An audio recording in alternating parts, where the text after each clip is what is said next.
Hello बच्चों, मैं केटू sir स्वागत करता हूं अपने नए वीडियो में। हम बच्चों मैथ के हाई स्कूल के अब हर एक चैप्टर्स को वन बाय वन करके हम एग्जाम को टारगेट करते हुए प्रीवियस ईयर क्वेश्चन पे प्रैक्टिस करेंगे। और बच्चों मेरी पूरी कोशिश ये होगी कि ये जो सवाल मैं बोर्ड पर करवाऊं आपको वो मैक्सिमम आपके बोर्ड एग्जाम पे आता हुआ नजर आए। तो मेरी पूरी कोशिश है बच्चों कि ये सारे क्वेश्चंस आपके एग्जाम में मिले और यही मेरा प्रयास है। बट बच्चों हम इस लेसन को बहुत डिटेल में ना पढ़ करके जो ऐसे क्वेश्चनों पे हम बात करेंगे जिसमें कि जो बोर्ड में ज्यादातर क्वेश्चन पूछे जाते हैं, लेकिन फिर भी हम कुछ इंट्रोडक्शन टाइप की चीजें बताएंगे इस लेसन से रिलेटेड। जैसे बच्चों आज हमारा फर्स्ट लेसन है जिसका नाम है वास्तविक संख्याएं। तो वास्तविक संख्याओं को बच्चों समझने के लिए हमें कुछ नियमों को जानना चाहिए और इसकी क्या ओरिएंटेशन है, क्या इसकी व्यवस्थाएं हैं, हम जानते हैं बच्चों। तो हम बात करते हैं इस लेसन पे वास्तविक संख्याओं पे। तो जैसे बच्चों मैंने लिखा यहाँ पर, मान लीजिए कोई एक संख्या है, मैंने लिखा संख्या, और बच्चों जो संख्या है वो a प्लस आई बी के फॉर्म में है। तो a प्लस आई बी के फॉर्म में, दैट इज a क्या होगा हमारा, a यहाँ पे प्रेजेंट करेगा एक वास्तविक संख्या को। किसको प्रेजेंट करेगा बच्चों, एक वास्तविक संख्या को। और आई भी जो होगा बच्चों हमारा, आई दैट इज इमेजिनरी, यानी इसको हम कहेंगे बच्चों काल्पनिक संख्या। इसको हम बच्चों बोलेंगे काल्पनिक संख्या। तो इसको जानते हैं वास्तविक संख्या है, दैट इज इनको हम बोलेंगे बच्चों रियल नंबर। और इसको हम बोलेंगे बच्चों इमेजिनरी नंबर। Imaginary number. तो बच्चों एक एक को हम समझते हैं क्या होती है हमारी वास्तविक संख्याएं और क्या होती है काल्पनिक संख्याएं। तो वैसे बच्चों इन काल्पनिक संख्याओं को हमें यहाँ नहीं स्टडी करके चलना है, हमें आगे की क्लासेस में देखने को मिलेगा। तो इसमें ज्यादातर वैल्यू, पहले इसी के बारे में समझ लेते हैं। इसमें ज्यादातर बच्चों वैल्यू ऐसे मिलेंगी, जैसे मान लीजिए अभी तक हम रूट में वैल्यू फाइंड करते थे। जैसे मान लीजिए रूट में ये कोई आ जाए -25, ऐसे करके आ जाए, मान लीजिए रूट का -36। तो ये सब बच्चों ऐसे नंबर्स, -5 आ जाए, तो ये इस टाइप के नंबर्स को हम परिभाषित इस तरीके से नहीं कर सकते सिंपल रूप से।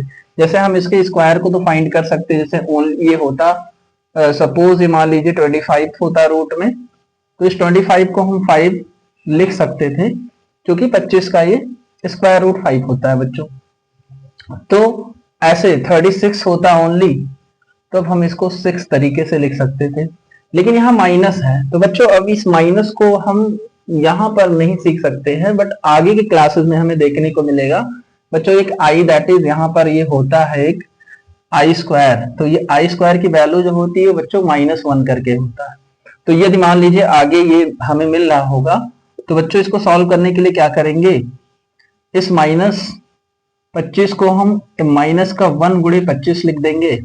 और बच्चों इस -1 की जगह पे हम यहाँ क्या लिख देंगे, आई स्क्वायर लिख देंगे। तो आई स्क्वायर लिख देंगे, और यहाँ पर ये 25 इंटू 25 का स्क्वायर।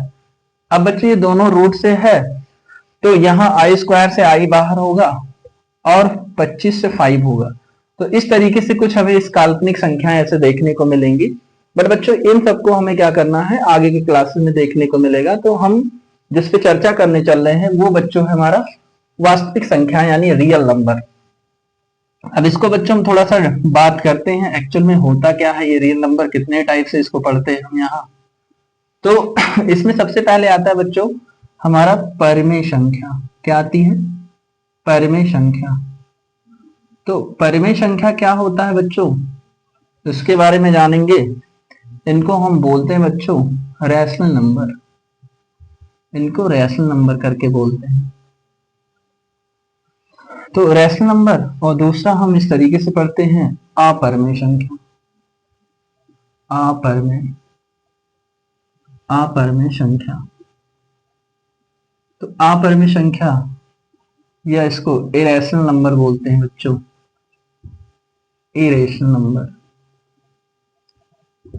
अब बच्चों हम एक एक को क्या करेंगे, एक एक को समझते हुए चलेंगे वन बाय वन करके।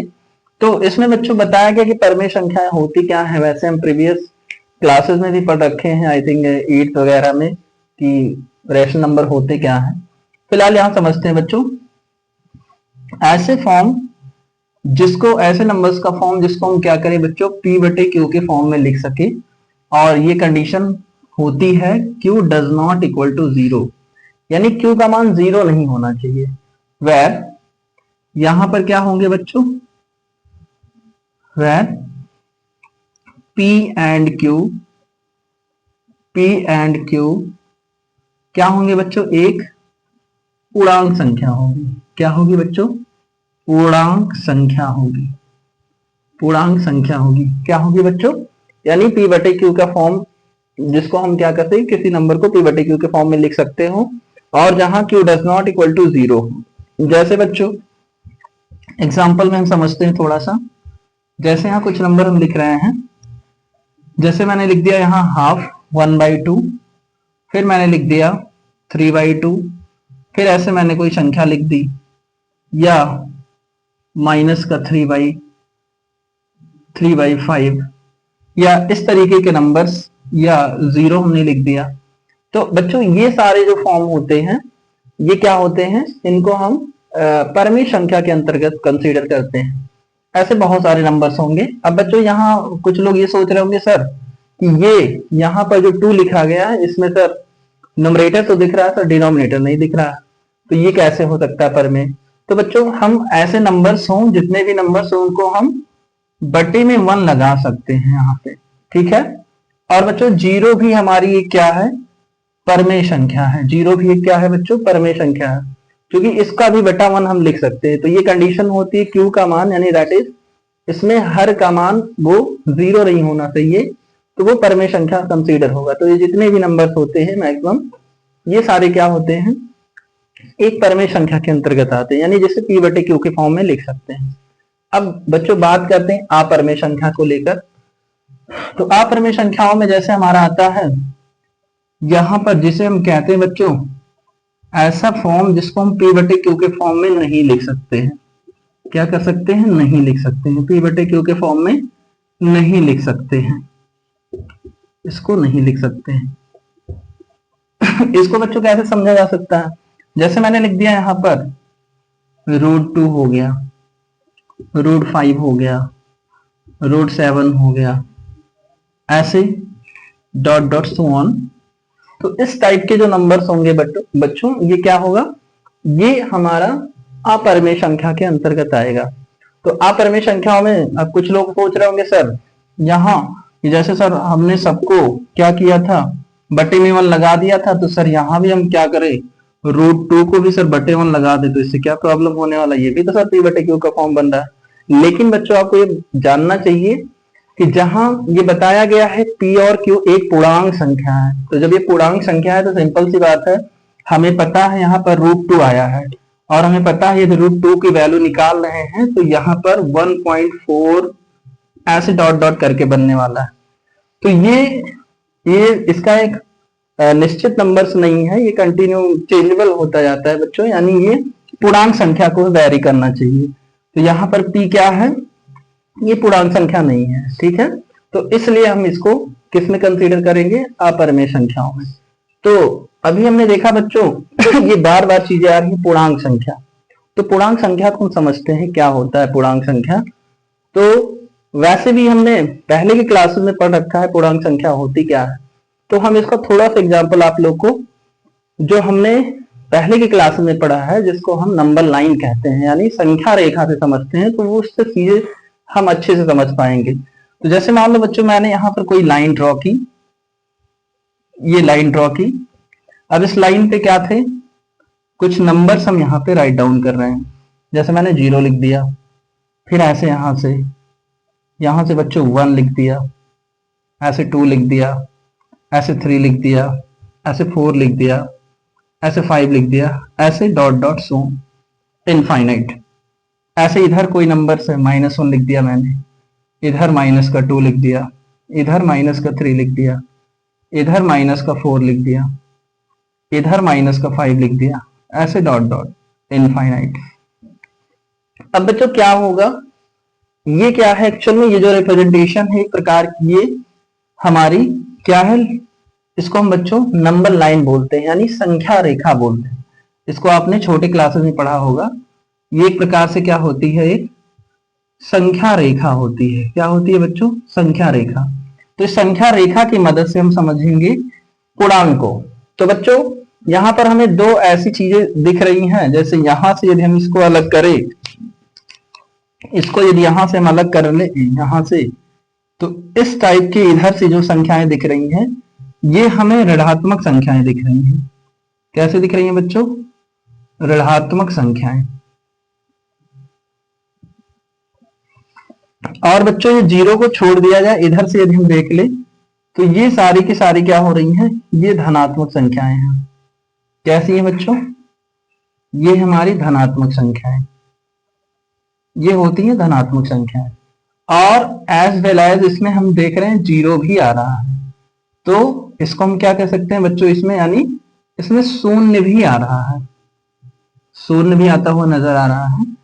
तो बच्चों पूर्णांक को हम इसी तरीके से कह सकते हैं, पूर्णांक वे संख्याएं सारी होती हैं जिसमें सारी की सारी धनात्मक संख्याएं, सारी की सारी ऋणात्मक संख्याएं, एज वेल एज जीरो भी आया हो, तो हम इनको क्या कहेंगे, पूर्णांक संख्या कहेंगे। अब इसी नंबर लाइन से ही हम समझ कर चलेंगे बच्चों, यहां से यदि हम क्या कर रहे हैं, इस जीरो से इधर की पूरी पूरी लाइनें यदि हम ले रहे हैं, यानी हम एक संख्या करके बोलते हैं बच्चों, जिसे हम कहते हैं पूर्ण संख्या, पूर्ण संख्या।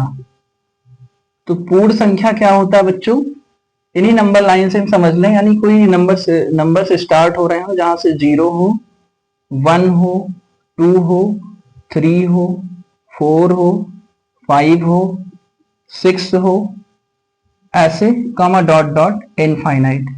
तो ये बच्चों क्या होता है, एक पूर्ण संख्या होती है। इसको होल नंबर बोलते हैं। क्या बोलते हैं बच्चों, होल नंबर के नाम से जानते हैं इसको, इसको होल नंबर के नाम से जानते हैं। तो ये होल नंबर की कैटेगरी में आता है, या इसको बच्चों क्या कहते हैं हम, पूर्ण संख्या, यानी जिसमें जीरो से संख्याएं स्टार्ट हो रही हैं, 0 1 2 3 4 5 6 8 डॉट डॉट डॉट इनफाइनाइट। अब यहीं से ही बच्चों ये मान लो हम जीरो से यहां से हम कंसीडर कर रहे हैं चीजों को, की सारी धनात्मक संख्याओं का ये जो सीरीज देख रहे हैं, तो ये क्या होते हैं हमारे, इनको हम प्राकृतिक संख्या बोलते हैं। क्या बोलते हैं बच्चों, इनको हम प्राकृतिक संख्या बोलते हैं। क्या बोलते हैं बच्चों, प्राकृतिक संख्या बोलते हैं, जिसको हम नेचुरल नंबर बोलते हैं। इसको क्या बोलते हैं, नेचुरल नंबर। ये होता है हमारा नेचुरल नंबर। तो ये सीरीज कहां से स्टार्ट होती है बच्चों, जैसे मैंने 1 लिख दिया, 2 लिख दिया, 3 लिख दिया, 4 लिख दिया, 5 लिख दिया, 6 लिख दिया, 7 लिख दिया। तो ये बच्चों क्या होते हैं, ऐसे इनफाइनाइट चले जाए ये नंबर्स, तो ये क्या होती हैं, प्राकृतिक संख्याएं होती हैं। तो हमने जाना बच्चों पूर्णांक होता क्या है एक्चुअल में। तो पूर्णांक ये प्योर नंबर्स होते हैं, ये डेसिमल को नहीं वेरीफाई करते हैं। और ये क्या होते हैं बच्चों, एक नंबर्स होते हैं, वो धनात्मक भी हो सकते हैं और ऋणात्मक भी हो सकते हैं, एज वेल एज जीरो भी हो सकते हैं। तो हमने कैसे बच्चों इनको जानने की कोशिश की कि प्रमेय संख्या क्या होती है, अपरिमेय संख्या क्या होती है। अब बच्चों कोई पूछ ले वास्तविक संख्याएं होती क्या है, तो हम इसमें क्या हमारा जवाब रहेगा। तो यहां से हम देख सकते हैं ऐसी वो सारी संख्याएं जो परमेय और अपरिमेय संख्याएं होती हैं, उन सभी को हम क्या बोलते हैं, वास्तविक संख्याएं बोलते हैं। ठीक है बच्चों, तो हमने जाना यहाँ पे संख्याओं को लेकर, संख्या में जैसे मैंने डिवाइड किया बच्चों, वास्तविक संख्याएं और काल्पनिक संख्याएं, तो हमें यहाँ वास्तविक संख्याओं को समझा कैसे होती है वास्तविक संख्याएं। ठीक है बच्चों,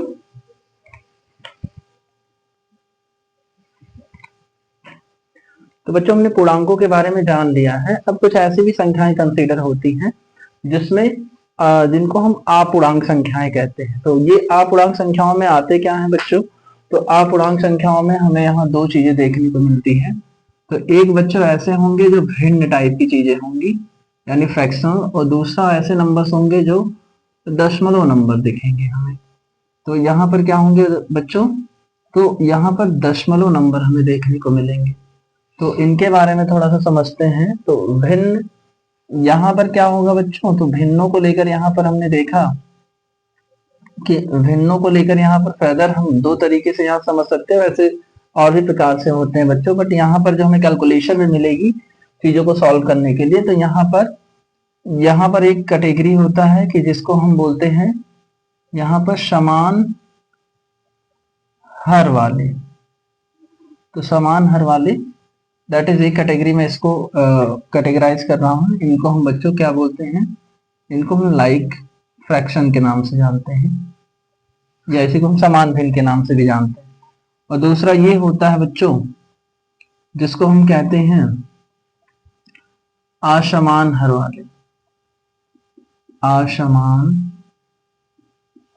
हर वाले, तो हर का मतलब बच्चों वही पी बटे क्यू में जैसे जो क्यू लिखा होता था, यानी जिसको अंश बटे हर बोलते थे। तो इनको अनलाइक फ्रैक्शन भी बोलते हैं, इनको अनलाइक फ्रैक्शन के नाम से भी जानते हैं। तो ये बच्चों क्या होगा, ये जितने भी ये फ्रैक्शन यानी भिन्न होती हैं, ये एक्चुअल में क्या होते हैं, ए बटे बी के फॉर्म में होते हैं। तो ए को हम क्या बोलते हैं, अंश बोलते हैं, और इस बी को हम हर के नाम से बोलते हैं, और इसको हम न्यूमरेटर और बच्चों क्या बोलते हैं, डिनोमिनेटर करके बोला जाता है। तो हम इसको समझते हैं कि उस एग्जाम्पल से कैसे होती है लाइक फ्रैक्शन और अनलाइक फ्रैक्शन। तो लाइक फ्रैक्शन में जैसे मान लो मैंने लिख दिया 5/2, तो आगे मान लो इसके एडिशन कर रहे हैं किसी के साथ, तो ये मान लो यहाँ पर भी मैंने लिख दिया, जैसे मान लीजिए बच्चों फिर मैंने यहाँ पर एक फ्रैक्शन लिख दिया 7/2। अब ये हो गया पहला। अब ऐसे मान लो अलग और भी ऐसे नंबर्स दिखा सकते हैं फ्रैक्शन में, जैसे मैंने 9/2 लिख दिया, फिर प्लस का, या और कोई ले लो, जैसे मान लीजिए 5 ले लिए बच्चों, 9/5, और ऐसे मैंने ले लिया 7/5। तो हम देख रहे हैं इन दोनों फ्रैक्शन में यदि हम एडिशन कर रहे हैं या इनको अलग अलग कंसीडर करेंगे, बट हम एडिशन से समझते हैं। अब ये 5/2 है, ये भी 7/2, तो इनका हर देख रहे हैं सेम सेम आ रहा है। तो बच्चों इसमें जब सेम सेम आता है तो सिंपल सी बात है, इसको हम क्या करते हैं, एक बार इसके हर को राइट कर लेते हैं, ऊपर वाले नंबर्स को डायरेक्ट जोड़ देते हैं, यानी 5 और प्लस का 7, तो यहाँ पर 12 होता हुआ नजर आएगा। यदि और इसको सिंप्लीफाई करेंगे बच्चों, तो कट पिट कर अपने हिसाब से 1 जा 2 2 6 यहाँ पर, तो ये नंबर्स कुछ इस तरीके से देखने को मिलेगा। तो मेरा अब यहाँ पे हम समझ सकते हैं कि कैसे लाइक फ्रैक्शन होता है, और जिनके हर क्या हो आपस में इक्वल है। इसको भी यदि हम मान लो ऐड कर रहे हैं एडिशन, तो ये 5 हो जाएगा, बाकी यहाँ पे क्या हो जाएगा, ये 16 करके मिलेगा बच्चों, यानी 9/7 16 करके मिलेगा। इसको चाहें तो और भी हम चीजों को चेंज कर सकते हैं, मिक्स फ्रैक्शन में कन्वर्ट कर सकते हैं। अब असमान हरों वालों में देख सकते हैं क्या क्या चीजें आती हैं। जैसे मान लो बच्चों यहाँ मैंने लिख दिया 5/2 और प्लस का 3/5 लिख दिया। अब बच्चों यहाँ देख रहे हैं हर क्या है, ये बिल्कुल अलग अलग दिख रहा है। जैसे यहाँ 2 है इसका हर, और इसमें क्या है 5 है, तो ये अनलाइक फ्रैक्शन के अंतर्गत आते हैं। तो अब ऐसे और भी एग्जांपल ले सकते हैं, जैसे 7/3 ले लिया मैंने, और प्लस का, कोई जरूरी नहीं यहाँ प्लस ही हो बच्चों, ये माइनस भी हो सकता है, या जो भी हम ऑपरेशन यहाँ पे अप्लाई करें, चाहे सब्सट्रैक्शन हो, मल्टीप्लीकेशन या एडिशन हो, तो हम इसको देख सकते हैं आगे भी। जैसे मान लो यहाँ पर लिखा है मैंने 8/8 यहाँ से बच्चों 2 कर सकते हैं, ठीक है, या और ऐसे नंबर्स ले सकते हैं, यहाँ पे 5 ले सकते हैं। तो ये सारे अनलाइक फ्रैक्शन हो गया। अब इनका बच्चों एडिशन आपको पता है कैसे ऐड होगा। तो जब इसमें बहुत सारे मेथड आते हैं, चाहे इसको क्रॉस मल्टीप्लाई मेथड से समझ लो, इनका आपस में नंबर्स का क्रॉस करें, आपस में मल्टीप्लाई करें, फिर इनका क्रॉस करें, या हम एलसीएम मेथड से भी क्या कर सकते हैं, इसको फाइंड कर सकते हैं। तो यानी 5 और हमने क्या किया, क्रॉस से समझते हैं दोनों का आपस में मल्टीप्लाई, तो 5 2 10 हो गया, 5 5 25, और ये 2 3 6, अब ये ऐड होकर कितना हो गया बच्चों 31/10। इसको और भी चाहो तो आप कन्वर्ट कर सकते हैं।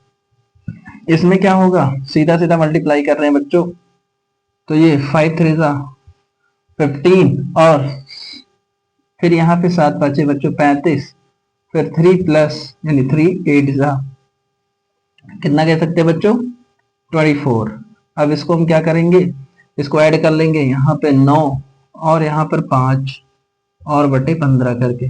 तो कुछ इस तरीके से हमें समान हर वाले और असमान हर वाले क्या कहते हैं भिन्नों को हम जोड़ने के लिए, घटाने के लिए ये सारे ऑपरेशन हम अप्लाई कर सकते हैं। बट इसमें हम डिफरेंशिएट कर सकते हैं कि कौन समान हर वाले भिन्न हैं और असमान हर वाले भिन्न हैं।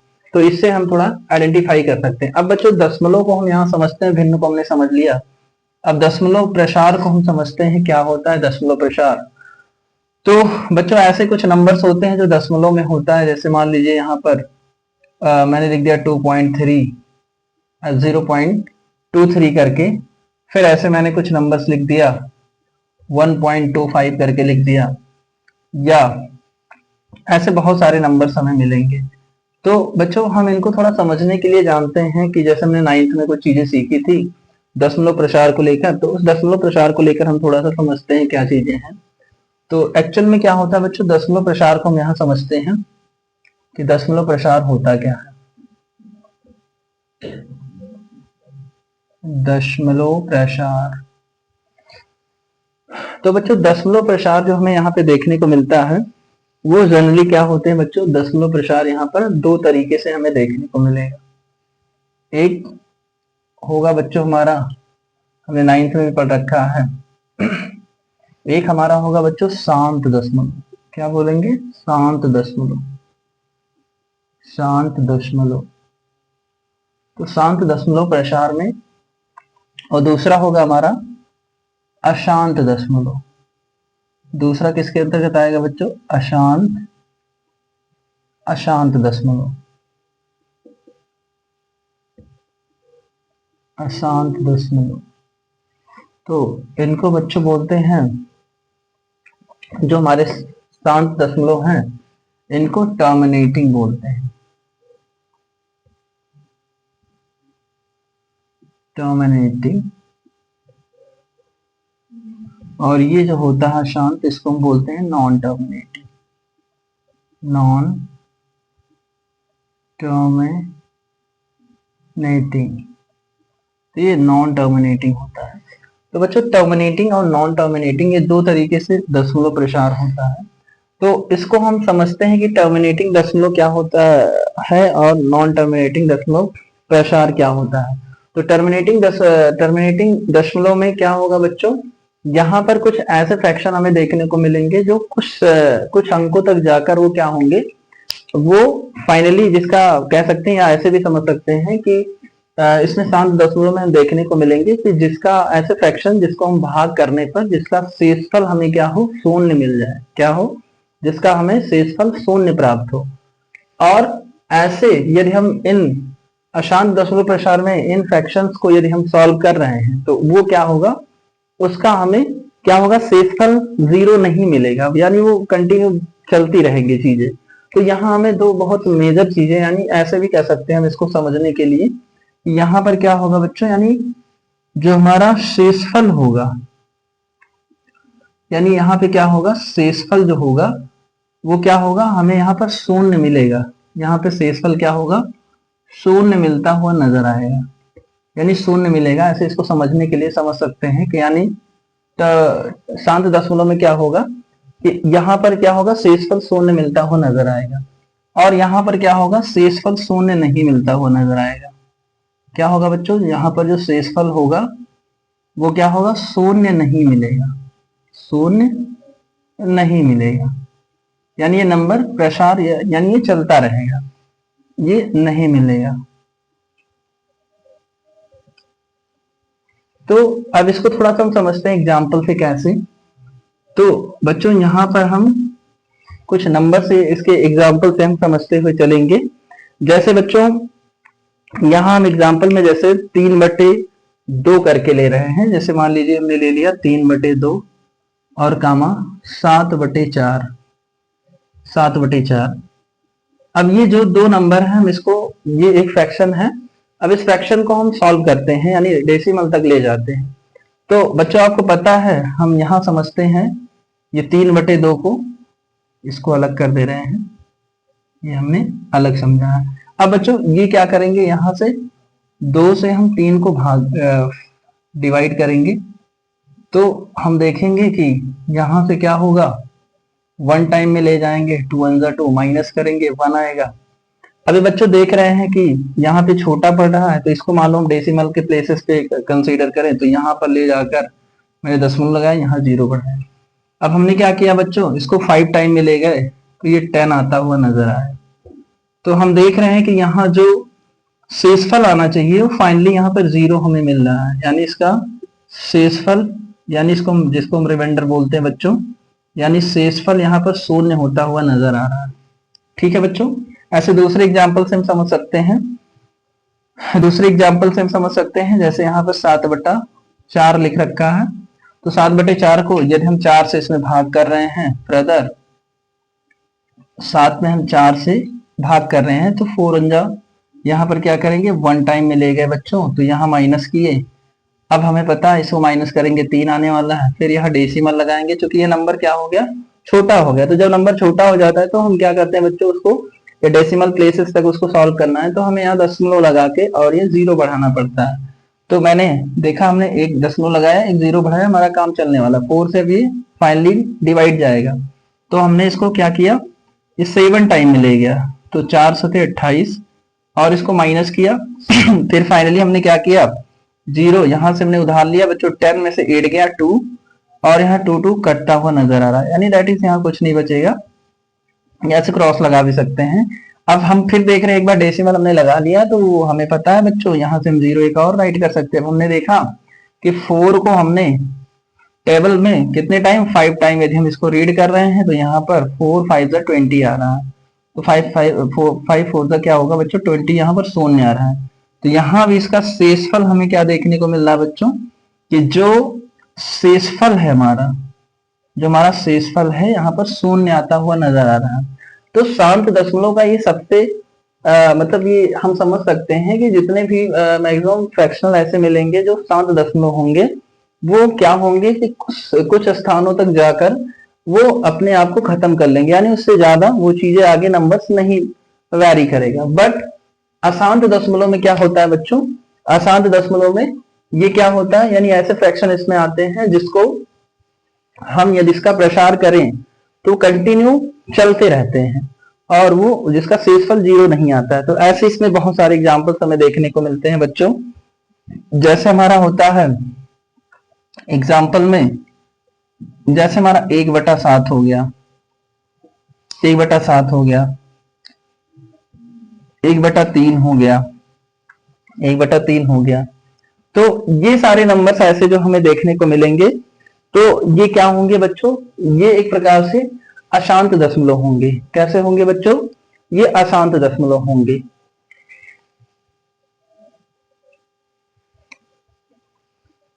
बच्चों हम समझते हैं आगे। हमने देखा यहाँ पर दशमलव प्रसार के बारे में, जहां पर हमने शांत दशमलव और अशांत दशमलव, तो मैंने इस पे चर्चा कर ली बच्चों। यहाँ पर अशांत दशमलव प्रसार को भी हम मेनली क्या होता है, 2 तरीके से फर्दर डिवाइड करते हैं।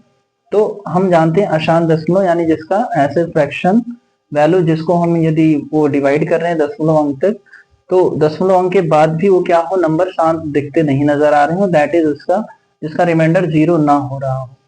अब इसको भी फर्दर 2 तरीके से हम डिवाइड करते हैं। एक हमारा यहाँ पर बच्चों समझ सकते हैं, एक हमारा है यहाँ पर अशांत आवर्ती, दैट इज यहाँ पर मैंने लिख रखा है नॉन रिपीटिंग रिकरिंग, या इसी को हम रिपीटिंग नंबर भी बोलते हैं। तो बच्चों ऐसे इसमें क्या होंगे एग्जाम्पल में, जैसे यहाँ पर मैंने लिख रखा है 1/3 और दूसरा 4/6। तो 1/3 को जब हम बच्चों यहाँ पर डिवाइड करेंगे इसको डेसिमल में कन्वर्ट करने के लिए, तो यहाँ से हमें 0. यहाँ पे क्या होगा 3 करके ये नंबर रिपीट होता नजर आएगा। ये क्या होगा बच्चों, ये डॉट डॉट डॉट इनफाइनाइट ऐसे ही चलता रहेगा। तो यहाँ पर हम देख रहे हैं ये क्या हो रहा है, अशांत आवर्ती इसको इसलिए कह रहे हैं बच्चों, एक तो ये अशांत है, ये तो कंफर्म है, बट इसमें देख रहे हैं कि नंबर का रिपीटेशन हो रहा है, यानी एक दशमलव की कुछ अंकों बाद हमने देखा कि ये नंबर्स क्या कर रहे हैं, ये रिपीट कर रहे हैं। तो इनको हम क्या बोलेंगे, रिकरिंग नंबर्स, यानी अशांत आवर्ती बोलेंगे इसको। अब ऐसे एग्जाम्पल हम दूसरा समझते हैं बच्चों, जैसे यहाँ पर दिया है 4/6। तो 4/6 को जब हम सॉल्व करते हैं तो यहाँ पर जैसे ही हम इसको डिवाइड करेंगे तो यहाँ पर बच्चों क्या होगा, यहां से 0 करके यहां से हमें क्या होगा, 0 यहां से बच्चों हमें 6 करके मिलता हुआ नजर आएगा। ठीक है बच्चों, तो ये क्या होगा, ऐसे करके ये वैल्यू ऐसे बढ़ती चली जाएगी। अब ये देख रहे हैं कि हम दशमलव के कुछ अंकों बाद क्या हो रहा है, ये जो अंक है आपस में रिपीट करते हुए नजर आ रहे हैं। अब जैसे मान लो ऐसे और भी नंबर्स हो सकते हैं, जैसे मैंने लिख दिया 1 2 1 2 1 2, दशमलव के बाद ये नंबर रिपीट होते आ रहे हैं। फिर ऐसे मैंने लिख दिया 0.111111, तो ये सारे नंबर्स क्या हो रहे हैं, ये रिपीट करते हुए आ रहे हैं। तो हम ऐसे नंबर्स को क्या बोलेंगे बच्चों, ये क्या है, अशांत आवर्ती, यानी अशांत होते हुए भी ये क्या करेंगे, नंबर्स को रिपीट करते हुए इनफाइनाइट टर्म तक चलते हुए नजर आएंगे। अब यहां पर बच्चों दूसरा होता है हमारा अशांत और अनावर्ती, यानी अशांत होंगे यानी जिसका रिमाइंडर क्या हो, 0 ना हो, और साथ ये जो डेसिमल के बाद जो हमें नंबर मिलेंगे ये क्या करेंगे, एक दूसरे को रिपीट नहीं करेंगे, अनसर्टेनली वो चीजें बदलती हुई नजर आएंगी, मतलब उसका कोई डेफिनेट पैटर्न नहीं होगा। जैसे हमने यहाँ देखा, ये एक डेफिनेट पैटर्न बनाते हुए नंबर्स दिख रहे थे, कुछ अंकों बाद भी हो सकते हैं या दशमलव के बाद भी हो सकते हैं।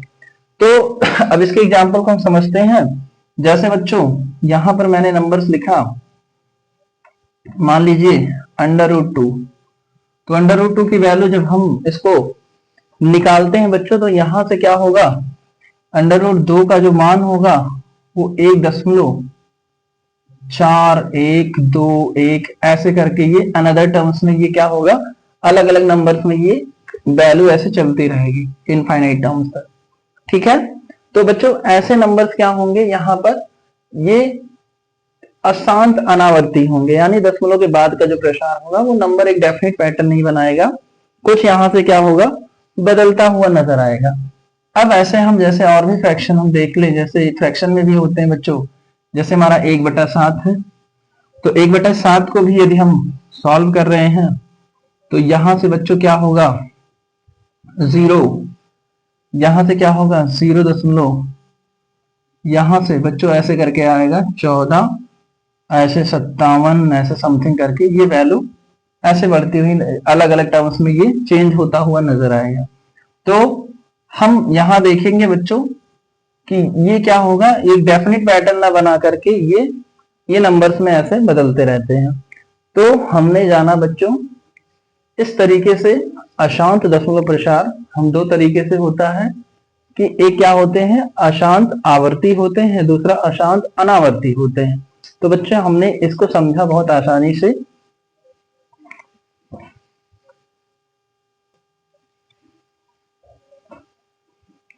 आगे बच्चों हमें इस लेसन में जो हमें पढ़ना है, जिसमें हम देखेंगे HCF और LCM को। जैसे हम बचपन में ही बच्चों पढ़ते आ रहे हैं छोटी क्लासेस में HCF और LCM को, तो यहाँ भी हमें क्या करना है, HCF और LCM नंबर्स में पूछे जाते हैं, सवालों में भी पूछा जाता है। और HCF LCM से जानने से पहले बच्चों हमें पता होना चाहिए फैक्टर और मल्टीपल्स क्या होता है। तो यानी गुणज और गुणनखंड, यदि गुणज और गुणनखंड को हम समझ लेते हैं तो बहुत आसानी से हम LCM और HCF को समझ सकते हैं। फिर हम उनके यानी किसी भी नंबर्स के, किसी भी दिए गए नंबर्स के हम LCM और HCF फाइंड करने के मेथड से हम चर्चा करेंगे और बहुत आसानी तरीके से। लेकिन बच्चों सबसे पहले हम जानते हैं इसमें फैक्टर और मल्टीपल्स क्या होता है। तो सबसे पहले हम जानते हैं गुणज के बारे में। तो बच्चों हम जानते हैं पहले गुणज क्या होता है। गुणज दैट इज, इसको हम मल्टीपल बोलते हैं, मल्टीपल। तो मल्टीपल एक्चुअल में होता क्या है बच्चों, तो हम जितना नंबर्स में हमने जैसे बचपन में हमने टेबल वगैरह रीड किया है, जैसे 2 का टेबल हो गया, 5 का टेबल हो गया, 8 का टेबल हो गया, ऐसे डॉट डॉट जितने भी बच्चों ये नंबर्स होते हैं टेबल्स के, तो वो उसी को बार बार क्या होते हैं, उन्हीं टेबल को हम रिपीटेट करते हैं। तो यानी किसी भी नंबर्स का कोई पूछा जाए कि किसी भी नंबर्स का गुणज होता क्या है, तो बच्चों हम जैसे कह सकते हैं किसी भी नंबर का जो गुणज होता है, कह सकते हैं किसी भी संख्या का गुणज क्या होता है बच्चों, ये अनंत होता है। क्या होता है बच्चों, ये अनंत होगा। किसी भी संख्या का जो गुणज होगा वो क्या होता है, अनंत होता है। अब बच्चों समझेंगे ये कैसे सर हो गया। तो जैसे हमने देखा 2, अब 2 को हम इसमें हम इनफाइनाइट टर्म्स तक उसमें मल्टीप्लाई किसी भी नंबर से करेंगे तो वो उसका क्या होगा, 2 का गुणज ही कहलाएगा। जैसे हमने कहा 2 1 जा 2, 2 2 जा 4, फिर मैंने कहा 2 3 जा 6, ऐसे करके बच्चों ये किसी भी नंबर से यदि हम मल्टीप्लाई कर रहे हैं तो ये जो टर्म्स होगा वो इनफाइनाइट टर्म्स तक ऐसे चलता रहेगा, ये कभी खत्म नहीं होगा। ऐसे मान लो मैंने और भी बड़े नंबर्स का ले लिया, जैसे मान लो मैंने 10 का ले लिया, 1 10 1 जा 10, 2 जा 20, 3 जा 30, 40, ऐसे डॉट डॉट, ऐसे और भी बड़े नंबर्स ले ले या किसी भी नंबर से उसमें मल्टीप्लाई कर रहे हैं। ये बिल्कुल भी जरूरी नहीं कि 1 2 3 कंटिन्यू नंबर से हो, यानी किसी भी नंबर से मल्टीप्लाई करके आ रहे हैं तो ये 200 300 ऐसे करके डॉट डॉट जितने भी नंबर्स हमें मिलने वाले हैं ये क्या होते हैं, ये सारे नंबर्स इस 2 के क्या होते हैं, गुणज कहलाते हैं, यानी मल्टीपल्स होते हैं। तो बच्चों हमने जाना किसी भी संख्या का जो गुणज होता है वो क्या होता है, इनफाइनाइट होता है। ठीक है, अब हम समझते हैं दूसरा क्या होता है बच्चों, गुणनखंड। तो गुणनखंड को समझते हैं क्या होता है, गुणनखंड। तो गुणनखंड को समझते हैं जिसको हम बोलते हैं फैक्टर। क्या बोलते हैं बच्चों, फैक्टर। अब एक्चुअल में होता क्या है फैक्टर, इसको समझते हैं। फैक्टर किसे हम कहेंगे, फैक्टर क्या होगा, किसी भी नंबर का फैक्टर होता क्या है सर। तो किसी भी नंबर का फैक्टर क्या होता है बच्चों, हम लिख सकते हैं किसी भी संख्या का गुणनखंड क्या होता है बच्चों, निश्चित होता है। क्या होता है बच्चों, किसी भी संख्या का गुणनखंड क्या होता है, निश्चित होता है। निश्चित होता है सर, ये कैसे हम समझ सकते हैं, जैसे इसको हम समझ सकते हैं बच्चों, किसी भी संख्या का जो गुणज होता है वो क्या होता है, निश्चित होता है। जैसे मैंने कहा बच्चों, यहां पर एक मैंने नंबर ले लिया, जैसे मैंने कह दिया 2, तो 2 गुणज का मतलब ये बच्चों ये नंबर्स जो होगा और किन किन नंबरों से ये फाइनली डिविजिबल होगा। डिविजिबल मतलब ये फाइनली जिससे वो पूरा पूरा कट जाता हो, ऐसे कितने नंबर्स होंगे। तो जैसे हमने कहा 2 सर 2 1 से तो सारे नंबर कट जाते हैं और ये खुद से कटेगा, ये क्या होगा बच्चों, खुद से कटेगा। तो हमने देखा कि और कोई ऐसा नंबर नहीं है जो 2 को पूरा पूरा काट रहा हो, 1 और 2 के अलावा नहीं है। ऐसे हमने 3 को ले लिया, तो सर 3 को भी हम 1 से कर सकते हैं और एक खुद से हो सकता है। अब सर 4 को देख लें, तो 4 में हमने देखा सर 1 तो कटेगा ही कटेगा, सर ये 2 से भी कट रहा है, 2 2 जा 4, 3 से सर नहीं कट रहा है, 4 से हाँ सर ये खुद से कट रहा है। तो हमने देखा क्या और 1 2 4 के अलावा कोई नंबर ऐसा है जो 4 को पूरा पूरा डिवाइड कर रहा हो, ऐसा कोई नंबर नहीं है बच्चों, कोई नंबर ऐसा पॉसिबल नहीं है। ऐसे और भी बड़े नंबर्स को हम लेते हैं, जैसे मान लो मैंने 10 ले लिया, तो सर 1 से तो कटेगा ये, सर 2 से भी कटेगा 10, और सर 4 से नहीं कटेगा, सर 5 से, हाँ सर 5 से कटेगा 10, 5 के टेबल में आता है 10। ऐसे सर 7 8 9 10, अब सर 10 से कटेगा। तो हमने देखा 1 2 5 10 ये जो नंबर्स आ रहे हैं बच्चों, इस 10 के क्या कहलाएंगे, गुणनखंड कहलाएंगे। यानी ये ऐसे नंबर्स हैं जो 10 को फाइनली डिविजिबल कर सकता है, यानी पूरा पूरा उसको काट सकता है। तो ऐसे जितने भी नंबर्स होंगे उनके क्या होंगे बच्चों, गुणनखंड यानी फैक्टर जो होंगे वो क्या होंगे, एक ये निश्चित होंगे। कैसे होंगे बच्चों, ये डेफिनिट होंगे। कैसे होंगे बच्चों, डेफिनिट, दैट इज ये क्या होंगे, निश्चित होंगे। ये क्या होंगे, निश्चित होंगे। तो हम इस तरीके से समझ सकते हैं कि बच्चों गुणज और गुणनखंड होता क्या है किसी भी संख्या का। यदि ये चीजें हम बच्चों समझने आ रही है हमें, फिर हम आगे चलकर HCF और LCM के कॉन्सेप्ट को समझते हैं। तो अब हम एक एक करके समझते हैं। पहले LCM क्या होता है, HCF क्या होता है, तो इसी के बेस होकर के हम चीजों पर कार्य करेंगे।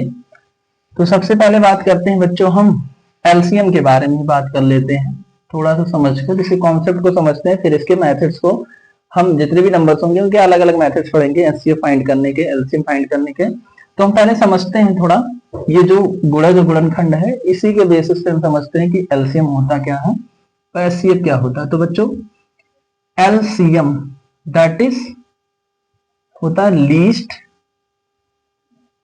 Least common multiple, least common multiple. तो लीस्ट कॉमन मल्टीपल यानी इसको बच्चों हम बोलते हैं, इसको हम लाशा करके भी बोलते हैं, लाशा, यानी इसी को लघुत्तम समापवर्तक बोलते हैं, लघुत्तम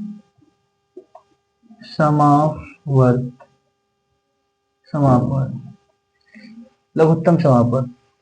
तो बच्चों लीस्ट कॉमन मल्टीपल, तो इससे हम समझते हैं कि लीस्ट कॉमन मल्टीपल सर क्या होता है किसी भी संख्या का, दो या दो से अधिक संख्याओं का क्या होता है एलसीएम। तो थोड़ा सा हम समझ कर चलते हैं। जैसे मैंने सर एक छोटा नंबर्स लेते हैं, जैसे मैंने ले लिया एग्जांपल में, जैसे मैंने कह दिया 5 और 15, 5 और 15 और 25, ये नंबर्स के क्या करने हैं हमें, ये जो नंबर्स हैं इन नंबर्स के हमें क्या करने हैं कि लाशा ज्ञात करना है। ऐसे समझ लीजिए कि इसका क्या करना है, हमें लाशा ज्ञात करना है। तो बच्चों हम इस गुणज के ही कॉन्सेप्ट से हम समझ कर इसको चलते हैं। वैसे और भी मेथड्स हैं इसको डायरेक्ट फाइंड करने के, लेकिन मैं अभी आपको इसके अकॉर्डिंग बता रहा हूँ कैसे चीजें समझेंगे। तो जैसे दिया लीस्ट मतलब कम से कम होता है, कॉमन मतलब कॉमन, मल्टीपल कॉमन मतलब जो दोनों में आया हुआ। तो कैसे बच्चों, तो हम इनके अलग अलग कुछ मल्टीपल्स लिख लेते हैं। वैसे नंबर्स यहाँ बड़े हो रहे हैं तो हम क्या करेंगे कि थोड़ा छोटा नंबर्स लेते हैं। तो 15 और यहाँ मानकर चलो कि यहाँ मैं 10 ले रहा हूँ, ठीक है बच्चों। तो यहाँ पर हम क्या कर रहे हैं, थोड़ा नंबर्स छोटे ले रहे हैं ताकि ये कॉन्सेप्ट आपको यहाँ पे बोर्ड में ये चीजें आ सके। तो देखें बच्चों यहाँ भी 5 मैंने लिया, तो 5 के मैंने कुछ मल्टीपल लिख लिए 5, फिर दूसरा मैंने 10 लिख लिया, तीसरा 15, 20, फिर ऐसे करके 25, ऐसे डॉट डॉट होगा। ऐसे क्या करें हम 15 के भी कुछ लिख लें मल्टीपल वन टाइम, 15 on 15, 30, ऐसे 45, ऐसे बच्चों ये चलता रहेगा। अब 10 के भी कुछ मल्टीपल लिख लें, 10 on 10, 2, 20, 30, फिर ऐसे बच्चों 40, ऐसे करके हमने आगे ऐसे भी नंबर्स निकल। तो अब हमने इन नंबर्स का क्या कर दिया बच्चों, इन नंबर्स का हमने मल्टीपल लिख दिया, यानी गुणज हमने लिख दिया। अब ये कह रहा था लीस्ट कॉमन मल्टीपल, तो कॉमन हमें देखना कि कॉमन कौन कौन सा है। तो बच्चों कुछ कॉमन हम इसमें फाइंड करते हैं। कैसे, इसमें कॉमन कुछ दिख रहा है हमें एक जैसा, तो इसमें हम कुछ कॉमन नंबर्स देखते हैं। तो जैसे यहाँ पर देखें जो दोनों में आता हुआ नजर आ रहा है। तो सर हमने देखा कि 5 3 15 और बट यहाँ पर 15 नहीं आता हुआ नजर आ रहा है 10 के टेबल में। तो बट यहाँ पर हम देख रहे हैं 30 और यहाँ भी 30, यहाँ भी 30। तो ये हमें कॉमन दिख रहा है जो तीनों में आया हुआ है। क्या आया हुआ बच्चों, जो तीनों में आया हुआ नजर आ रहा है। अच्छा आगे और भी ऐसे नंबर्स हम लिखते, तो यहाँ पर ऐसे 35 बनता, ऐसे 40 बनता, ऐसे 45 बनता, ऐसे यहां से 60 बनता और 75 बनता, ऐसे करके ये नंबर्स ऐसे होते हैं। आगे भी नंबर्स होते हैं। तो ऐसे हो सकता है, मतलब इससे मैक्सिमम ये भी चांसेस है कि और भी नंबर ऐसे होते हैं जो कॉमन होते तीनों में। बट हमें यहाँ पर उन सारे नंबर्स को वहीं पर निग्लेक्ट करते हैं, छोड़ते हैं, क्योंकि हमें इस डेफिनेशन के अकॉर्डिंग चलना है कि लीस्ट कॉमन मल्टीपल, यानी हमें क्या चाहिए, इसमें सबसे कम वाला जो कॉमन है, यानी सबसे निम्न वाला, यानी जो सबसे छोटा। तो अभी तक हमने तीनों में देखा बच्चों कि केवल 30 है जो तीनों में कॉमन दिख रहा है, और यही सबसे छोटा। आगे जो भी नंबर्स होगा वो बड़े नंबर्स बनेंगे। तो हम क्या करेंगे, हम कह सकते हैं कि 5, 15 और जो 10, इन संख्याओं का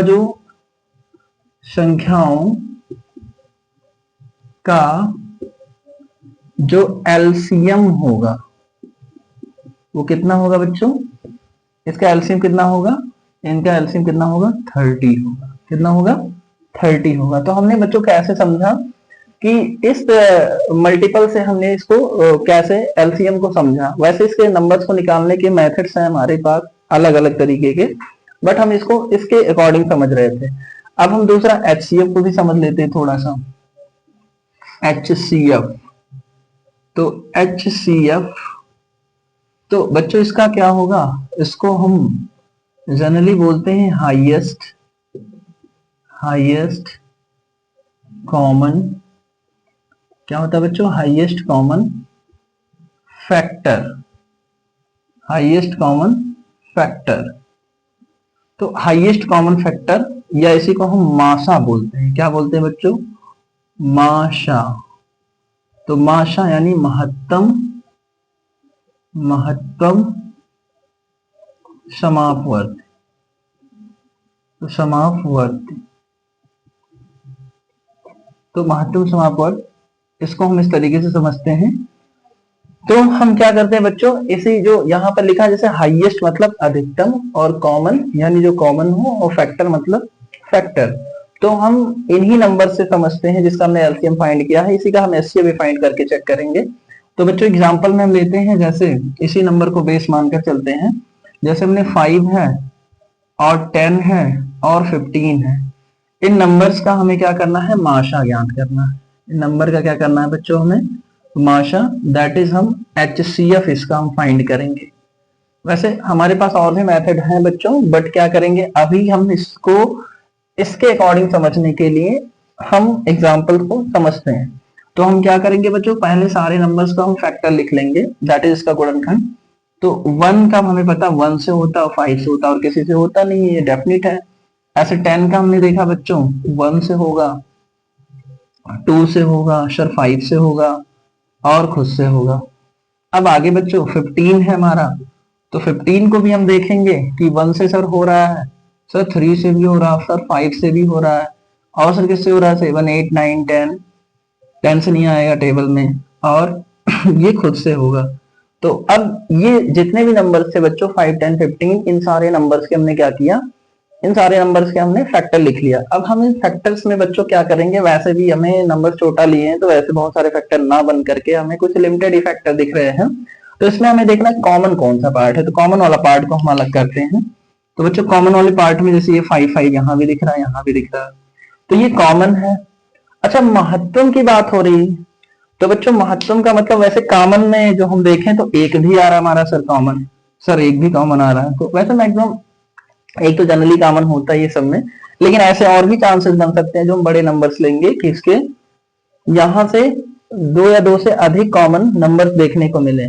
बट अब उसमें भी कॉमन नंबर ये मिलेगा बच्चों 2 या 2 से अधिक या उससे भी मोर देन, तो हम उसमें क्या करेंगे, जो यहाँ पर जैसे यहाँ पे लिख रहा है हाईएस्ट कॉमन, तो उनमें भी जो कॉमन होगा वो हाईएस्ट वाला यानी जो ग्रेटर नंबर्स होंगे उसी को हम यहाँ से उठाएंगे। तो हमने देखा तीनों में कॉमन आ रहा है, तो बच्चों हम कह सकते हैं कि इन संख्याओं का दैट इज 5, दैट इज क्या कर सकते हैं बच्चों, 5 10 और 15 का जो माशा होगा, क्या होगा बच्चों, माशा होगा, वो कितना आएगा, 5 आएगा। कितना आएगा बच्चों, 5 आएगा। तो हमने कैसे जाना गुणज और गुणनखंड क्या होता है बच्चों, और इससे रिलेटेड हमने एलसीएम और एचसीएफ के कॉन्सेप्ट को समझा बहुत ही इजी लैंग्वेज में। और ऐसे और भी एग्जांपल्स बन सकते हैं, आप भी ऐसे कुछ एग्जांपल्स ट्राई करिएगा। और वैसे भी बच्चों एलसीएम एचसीएफ फाइंड करने के जब बड़े नंबर हमारे सामने दिखेंगे तो उसके लिए अलग अलग मेथड्स हैं, उसको हम जानेंगे। ठीक है बच्चों।